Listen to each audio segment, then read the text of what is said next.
Thanks, Jen. How does the manner in which the evacuation was managed affect our relationship with the EU, considering some of the concerns on the pullout weren't listened to, and the U.S. hasn't removed certain sanctions added under the Trump administration? That's my first question.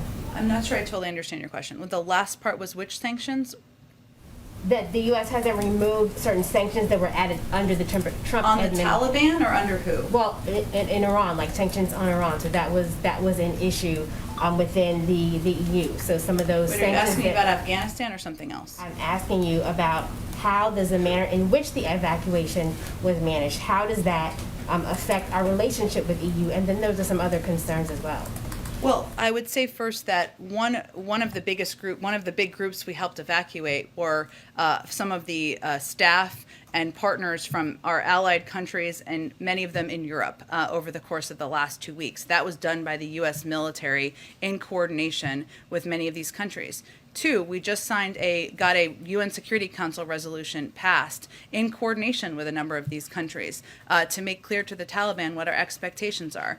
Three, these are many of the countries that work with us to help build a list of 100 countries, more than half the countries in the world, making clear we are united in what we expect from the Taliban. So I would say that is evidence of us working closely together. Also, what are we to make of the fact that, as soon as we pull out, you see Republicans discussing adding $25 billion to the Defense Authorization Act. But here, unemployment expires on Labor Day, forbearance on student loans is about to expire, and we're always talking about how we don't have money for human infrastructure, but we see this being put forward.